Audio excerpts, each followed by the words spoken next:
গুনগুনের দৃষ্টিতে অগ্নিশিখা। প্রণয়ের হুমকিতে সে মোটেও ভয় পাচ্ছে না।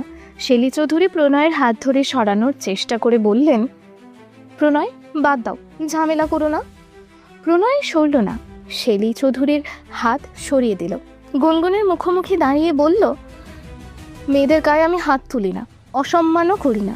ঠিক তেমনই আবার মেয়ে মানুষের অতিরিক্ত রাগ, তেজ, অহংকার আমার পছন্দ না। আপনার পছন্দ অপছন্দ নিয়ে ভাবার জন্য তো আর আমার জন্ম হয়নি, আর না আমি আপনার বিয়ে করাবো। সুতরাং আপনার অপছন্দ নিয়ে আমার কোনো মাথা ব্যথা নেই। আর যেন কি বললেন, মেয়েদের সম্মান করেন আপনি? তার নমুনা তো মাত্রই দেখলাম। আপনার চেলাপেলারা আমাকে রাস্তায় ইফটিজিং করছে, আপনি প্রতিবাদ করার পরিবর্তে উল্টো এসেছেন আমাকে হুমকি ধামকি দিতে। কাপুরুষ যেন কোথাকার। প্রণয় রাগে হাত মুষ্টিবদ্ধ করে ফেলল। অবস্থা বেগতিক দেখে শেলী চৌধুরী এবার গুনগুনকেই জোর করে টেনে নিয়ে গেলেন। একটা খালি রিক্সা পেয়ে উঠিয়ে দিলেন সঙ্গে সঙ্গে। প্রণয় এবার আর কোনো বাধা দিল না। রিক্সা চলে যাওয়ার পর শেলী চৌধুরী প্রণয়ের কাছে গিয়ে বললেন, তুমি ওর কথায় কিছু। তিনি কথা শেষ করতে পারলেন না, তার আগেই সামনে এগিয়ে মাসুদের গালে চড় বসালো প্রণয়। গালে হাত দিয়ে অবাক হয়ে তাকিয়ে আছে মাসুদ। প্রণয় যে কখনো ওর গায়ে হাত তুলতে পারে এটা সে কল্পনাতেও আনেনি। মাসুদ অবাক হয়ে বলল, তুই আমাকে মারলি? মেয়েদের ইফটিজিং করতে নিষেধ করেছিলাম না? আমি তো জাস্ট একটু মজা করছিলাম। এই ধরনের মজা আমার পছন্দ না। নেক্সট টাইম একই কাজ যদি আবার করিস তাহলে ভুলে যাব তুই আমার বন্ধু। মাসুদ আর কিছু বলার সুযোগ পেল না। প্রণয় রাগ করে হনহনিয়ে চলে গেল। বাকিরাও বেশ অবাক হয়েছে এরকম কাণ্ডে, এমনকি শেলী চৌধুরী নিজেও। মাসুদ প্রণয়ের জানের জিগার, কখনো দুজনের ঝগড়াও হতে দেখেনি কেউ। সেখানে আজ প্রণয় ওর গায়ে হাত তুলেছে। শেলী চৌধুরীর এখন সবচেয়ে বেশি ভয় হতে লাগলো গুনগুনের জন্য। মেয়েটা এতটা রাগ জেদ না দেখালেও পারত।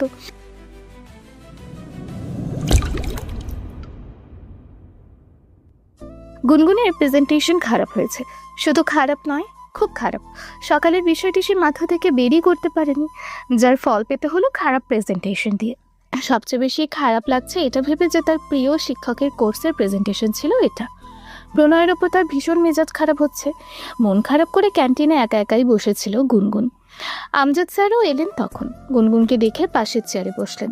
গুনগুন অপ্রস্তুত হয়ে সালাম দিল। আসসালামু আলাইকুম স্যার। ওয়ালাইকুম সালাম। দাঁড়াতে হবে না, বসো। গুনগুন কাচুমাচু হয়ে অপরাধীর মতন বসে রইল। স্যার জিজ্ঞেস করলেন, তোমার কি হয়েছে? আজ তোমাকে ভীষণ ডিস্টার্ব লাগছিল। Anything wrong? তেমন কিছু না স্যার। আমজাদ স্যার গুনগুনের পারিবারিক অবস্থা সবটাই জানেন। কতটা মানসিক অশান্তি নিয়ে গুনগুন সেখানে থাকে সেটিও তিনি জানেন। দীর্ঘশ্বাস নিয়ে বললেন, ফোকাস হারিয়ে ফেললে হবে না গুনগুন। তোমার স্বপ্ন ভীষণ বড়, তবে অসাধ্য নয়। সেই স্বপ্নের খুব কাছাকাছি গিয়ে হার মেনে নিও না। যতই কষ্ট হোক না কেন, কনসেন্ট্রেশন হারানো যাবে না। স্বপ্নকে ছুতে তো হবে। গুনগুনের এখন কিছুটা নির্ভর লাগছে, মনটাও শান্ত লাগছে। এজন্যই আমজাদ স্যার ওর সবচেয়ে প্রিয় শিক্ষক। গুনগুন মৃদু হেসে বলল, জি স্যার, আমার দ্বারা আর এমন হবে না, ইনশাল্লাহ। গুড গার্ল, আল্লাহ তোমার স্বপ্ন পূরণ করুক, দোয়া করি সর্বদা।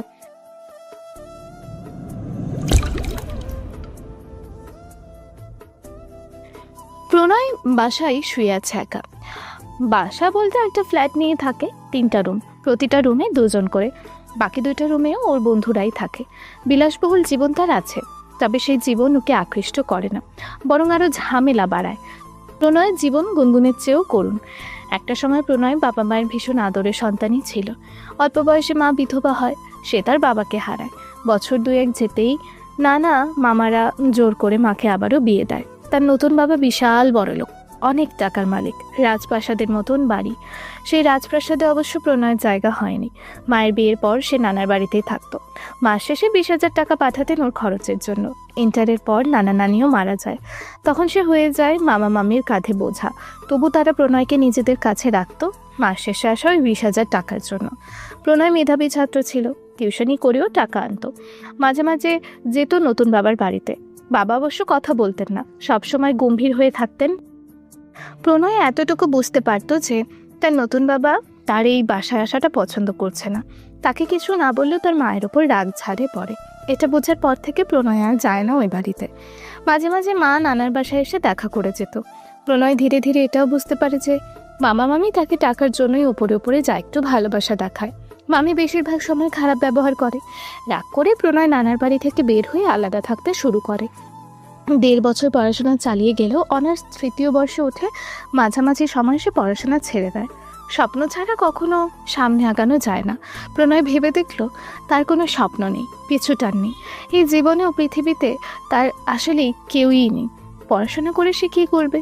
তবে মাস শেষে এখনও তার অ্যাকাউন্টে 20,000 টাকা চলে আসে। মা পাঠায়, কখনো কখনো বাড়তি টাকাও পাঠায়।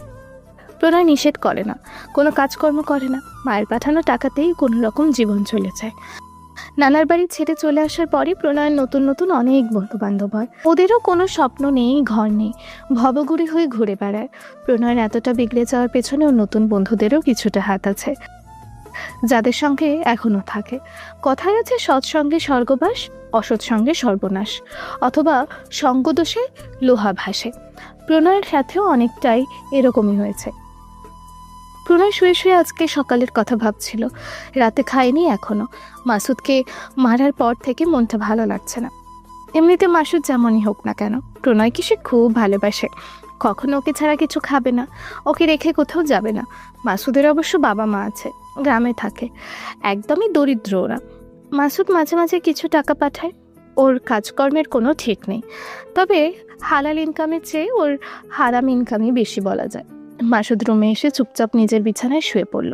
প্রণয় আর চোখে তাকালো একবার, শোয়া থেকে উঠে বসে ডাকলো, মাসুদ। মাসুদ জবাব দিল না। প্রণয় আবারও ডাকলো, ওই মাসুদ। এবারও মাসুদ চুপ। প্রণয় উঠে এবার ওর নিতম্বে একটা লাথি দিয়ে বলল, এই শালা, ডাকতেছি যে শুনছিস না? মাসুদ উঠে বসলো। রাগ ও অভিমান মেশানো কণ্ঠে বলল, আমারে ডাকুস কেন? তুই যাইয়া তোর গুনগুনের কোলে উঠে বসে থাক। গুনগুন কে আবার? কে আবার? জানিস না মনে হয়? যার জন্য তুই আমার গায়ে আজ হাত তুলছিস, ওই শালীর নাম গুনগুন। গালাগালি করতেছিস কেন শুধু শুধু? আরে বাবা, খুব দেখি তোরা তোর জন্য। ওই শালা সত্যি কইরা বল, ওই মাইয়া ক্যাডা? কি লাগে তোর? ওই মেয়েকে আমি কেন বলবো? আজব তো, আমি তোর নামও জানতাম না। কিন্তু ওয়েট, তুই ওর নাম জানলি কিভাবে? শুধু নাম না, ওর পুরো ডিটেলস জানি এখন আমি। ওই মেয়ের জন্য আজ মায়ের খাইছি সবার সামনে। আর ওর পরিচয় বাইর করুন না? যতদূর এগিয়েছিস ওই পর্যন্ত স্টপ থাক, আর আগানোর কোনো দরকার নেই। আর তাছাড়া ভুল তো তোরই ছিল। আমি খালি মজা করছিলাম, খারাপ উদ্দেশ্য আসিল না আমার কোনো। ইফটিজিং কখনো মজার বিষয়বস্তু হতে পারে না মাসুদ। মজা অনেকভাবেই করা যায়। আমি এসব পছন্দ করি না, তুই ভালো করেই জানিস। তাও আমি প্রথমে তোর সাপোর্টে নিচ্ছিলাম। তাইলে পরে ওই মাইয়ার জন্য আমার মারলি কেন? তুই শুনিস নাই আমাকে কি বলছিল? আমি নাকি কাপুরুষ। ও, তোমার পুরুষত্ব প্রমাণ করতে তুমি আমারে সবার সামনে মারছো? যা, বাজে কথা বলিস না। বাজে কথা আবার কি? ওর কথা শুনে আমি মেজাজ ঠিক রাখতে পারিনি তখন। যাই হোক, সরি। ধুর শালা, তো সরি তুই তোর পেছনে ঢুকে বসে থাক। ওই মাইয়ারে আমি দেখা নিমু। হুদাই এলাকায় ক্যাচাল করিস না তো, আর ঝামেলা বাড়াইস না। আহা, কি দরদ! শালা, দোয়া করি যাতে ওই আইটেম বমি তোর কপালে চটে। সকাল দুপুর রাত 3 বেলা যখন 3টা করে থাপ্পড় আর লাথি খাবি, তখন বুঝবি আমার দুঃখ। প্রণয় হেসে বলে, তোর দোয়া কবুল হওয়ার চান্স কম, কারণ বিয়ে শাদির চক্করে আমি নাই। মাসুদও ঠোঁট বাঁকিয়ে হেসে মাথা ঝাঁকাতে ঝাঁকাতে বলল, জীবনের কলম তো আর তোমার হাতে না বন্ধু। আল্লাহ তার কপালে কি লেখা রাখছে তা তো কেউ কইতে পারবো না।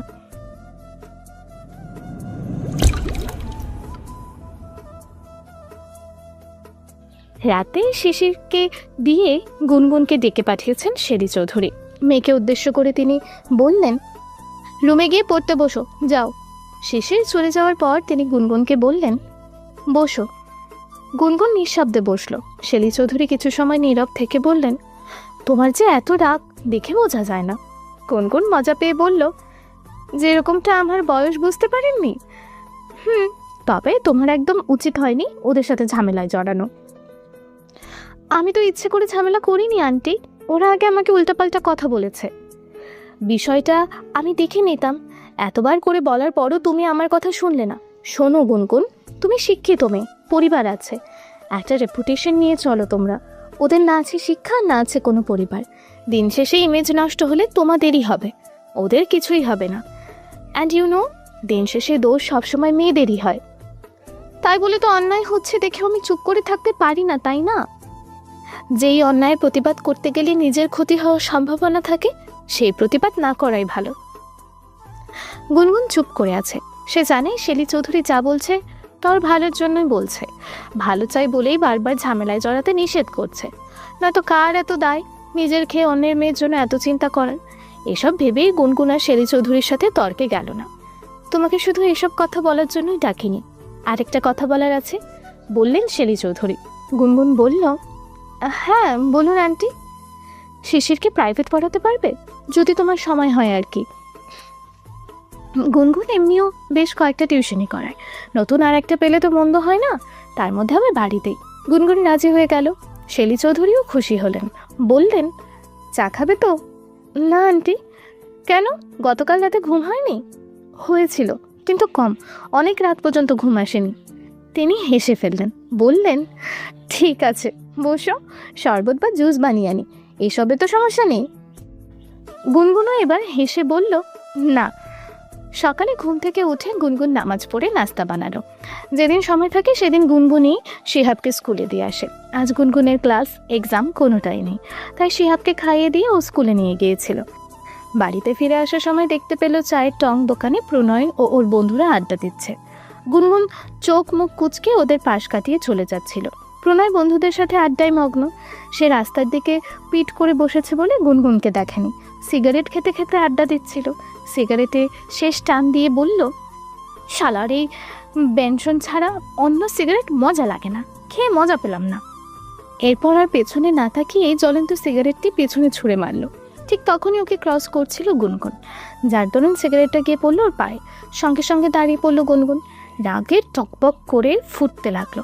তার ধারণা প্রণয় কাজটা ইচ্ছে করেই করেছে প্রতিশোধ নেওয়ার জন্য। মাসুদ সহ অন্য বন্ধুরা ফ্যাকাশে মুখে একবার গুনগুনকে দেখছে, আর একবার দেখছে প্রণয়কে। প্রণয় অধিক দৃষ্টি লক্ষ্য করে বলল, কি? এরপর পেছনে তাকাতেই গুনগুনকে দেখে চমকে গেল। এই মেয়ে এখানে দাঁড়িয়ে আছে কেন? পরক্ষণেই আবার পুরো বিষয়টা মাথায় এলো, যখন দেখলো গুনগুনের পায়ের কাছে ওর খাওয়া সিগারেট পড়ে আছে, এখনো ধোয়া উঠছে সিগারেট থেকে। প্রণয় উঠে দাঁড়ালো। গুনগুন আর কোনো কালক্ষেপণ করলো না, কোনো প্রশ্নের উত্তরও চাইল না, সোজা সামনে এসে প্রণয়ের বাম গালে থাপ্পড় বসিয়ে দিল।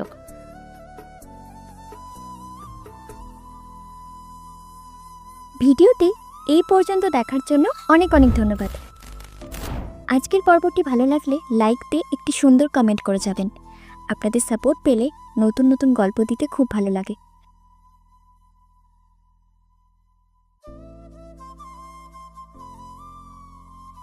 ধন্যবাদ সবাইকে। ভালো থাকবেন, সুস্থ থাকবেন।